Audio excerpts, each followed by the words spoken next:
Welcome to my channel Finding the Success. So today I will tell you chapter 4 here. So what is in the chapter? Let's read it. Already we have done the 3 chapters of the class 7 NCERT science. So let's do the 4th chapter. In chapter 3 you have learned that woolen cloths are made from animal fibre. हम लोगों ने पढ़ा था कि chapter 3 में कि woollen cloth जो है वो एनिमल फाइबर से बनते हैं. You also know that cotton clothes are made from plant fibre.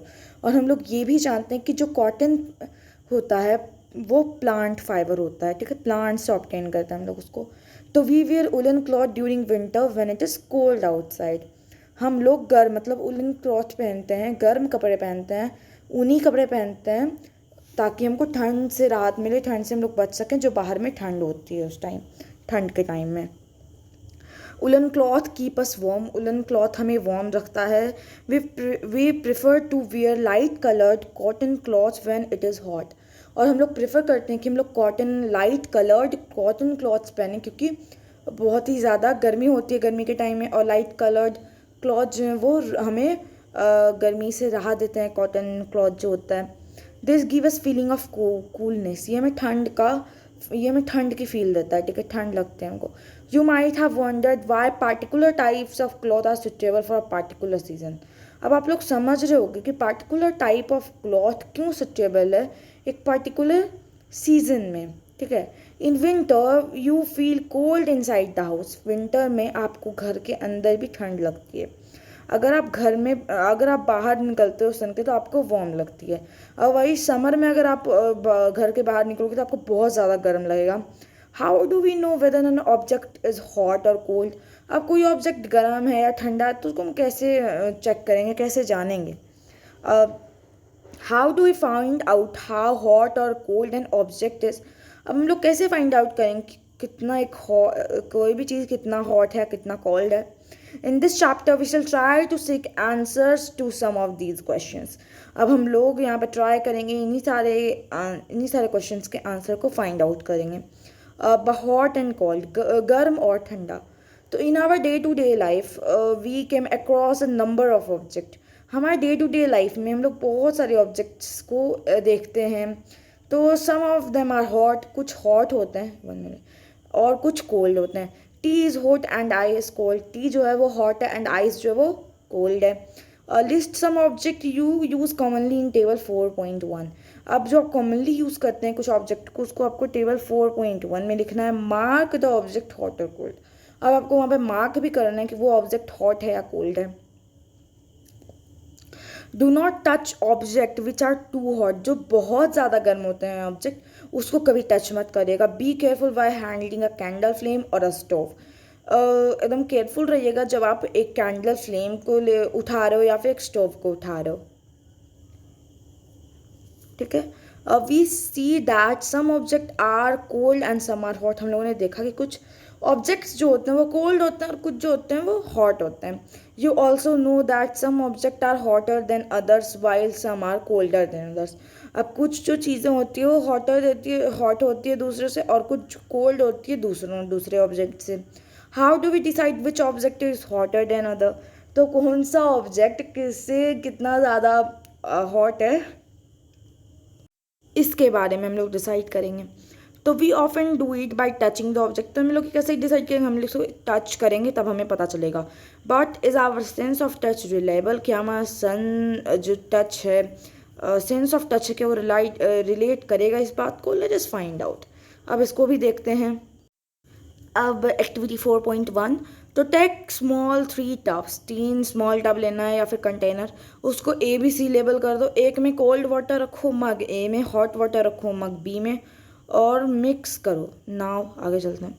Make sure that water is not so hot that you burn your hand. तो इतना भी ज़्यादा गर्म मत कर लेना. अगर ये एक्टिविटी कर रहे हो तो इतना भी ज़्यादा पानी को गर्म मत कर लेना कि आप का हाथ पूरा का पूरा चल जाए. ठीक है, तो some cold and hot water. C mug में आपको कोल्ड एंड हॉट वाटर दोनों दे देना. Now dip your left hand in mug A. Dip करना है अपने लेफ्ट हैंड को मग ए में, लेफ्ट हैंड. उसके बाद राइट हैंड मग बी में. दोनों को 2 से 3 मिनट रखो. उसके बाद दोनों हाथों को मग सी में डाल दो. ठीक है, do the both hand get same feeling. क्या दोनों हैंड में सेम फीलिंग आपको आएगी. तो बूझो क्या कहता है कि मेरा लेफ्ट हैंड बताता है कि वाटर जो है मग में वो हॉट है, और राइट हैंड बताता है कि जो सेम वाटर है वो कोल्ड है, तो अब मैं क्या करूँ। तो Boojho's confusion so that we can not always rely on our sense of touch to decide whether an object is hot और कोल्ड। हाँ, बूझो का ये कन्फ्यूज़न हमें ये शो करता है, ये बताता है कि हम लोग कभी अपने सेंस ऑफ टच से रिले कभी कभी नहीं कर पाते हैं या डिसाइड नहीं कर पाते हैं कि वो ऑब्जेक्ट हॉट है या कोल्ड है। Sometimes it may deceives us, और कुछ समय ये हमें डिसीव कर देता है। Then how do we find out an hot an object really. तो अब हम लोग कैसे जानें कि कोई भी ऑब्जेक्ट हॉट है वो तो कितना हॉट है, या फिर कोई भी चीज़ कोल्ड है तो कितना कोल्ड है। और reliable measure of the hotness of an object. अब जो रिलायबल मेजर की एक ऑब्जेक्ट कितना हॉट है वो उसका टेम्परेचर कहलाता है। अब टेम्परेचर जो है वो एक डिवाइस के द्वारा मेज़र किया जाता है जिसको थर्मोमीटर कहा जाता है। ठीक है, 1 minute. Measuring a thermometer, measuring temperature, I am so sorry. तो अब कैसे आप टेम्परेचर मेज़र करोगे। ठीक है, तो have you seen a thermometer. आप लोगों ने अपने घरों में थर्मामीटर तो ज़रूर देखा होगा। जब आपके किसी फैमिली में किसी भी फैमिली मेम्बर को फीवर होता है तो टेम्परेचर मेज़र करने के लिए आप लोग थर्मामीटर का यूज़ करते हो। जो थर्मामीटर जो बॉडी का टेम्परेचर, हम जैसे लिविंग ऑर्गेनिजम्स के बॉडी का टेम्परेचर चेक करता है ना, उसको क्लिनिकल थर्मामीटर कहा जाता है। अब आपको hold the thermometer in your hand and examine it carefully. अब आपको अपने होल्ड करना थर्मामीटर को, उसको देखना है गौर से। अगर आपके पास थर्मामीटर नहीं है तो फ्रेंड को बोलो, वो आपको शेयर कर सकता है अगर आपके फ्रेंड के पास है तो। अब थर्मामीटर इसी तरह का दिखता है जैसे यहाँ पे पिक्चर में शोन किया गया है ऐसा। क्लिनिकल थर्मामीटर जो होता है उसका long narrow uniform glass tube होता है, उसमें एक बल्ब होता है उसके एंड में, और जो बल्ब है उसमें क्या कंटेन होता है, वो उसमें मरकरी होता है। तो अब फिर आउटसाइड, बल्ब के आउटसाइड स्मॉल शाइन जो है shiny thread of mercury can be seen. Bulb के आउटसाइड एक आपको स्मॉल शाइनिंग थ्रेड मरकरी का दिखेगा। If you do not see the mercury thread rotate the thermometer a bit till you see it. आपको अगर वो नहीं दिख रहा तो आप उसको रोटेट करो, आपको ज़रूर दिख जाएगा।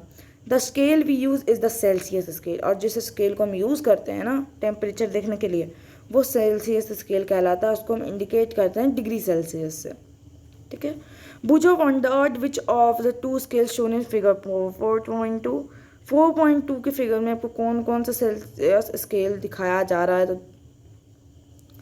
तो Paheli told him that India has adopted the Celsius scale and we should read that scale. Paheli ने उसे बताया कि हम लोग सेल्सियस स्केल यूज़ करते हैं, इंडिया ने अडॉप्ट किया सेल्सियस स्केल को, और उसको हम पढ़ भी सकते हैं। अदर स्केल जिसको 94 to 108 डिग्री का होता है उसको फ़ारेनहाइट स्केल कहा जाता है, जिसको डिग्री एफ के सिंबल में दिया जाता है। इट वॉज यूज अर्लियर, उसको अर्लियर में। आज भी आपकी मम्मी बोलती हो कि 94 है, ये नहीं बोलती हो कि 37 है 40 है, ये बुखार नहीं बोलते 40 डिग्री सेल्सियस, बोलती 98 है 100 है, इस तरह से बोलती है। तो आज भी वो अर्लियर में यूज़ होता है, तो आज भी होता है कुछ घरों में। और clinical thermometer read the temperature from 35 degree Celsius to 42 degree Celsius. उसका जो क्लिनिकल थर्मामीटर में टेम्परेचर होता है वो 25 सेल्सियस स्केल पे 35 to 42 डिग्री सेल्सियस होता है। ठीक है, तो चलिए आज के लिए इतना ही, अगले पार्ट वीडियो में मिलेंगे। So thank you for watching my video, like my video, share my video, subscribe my channel and tell the bell icon also. Okay, bye.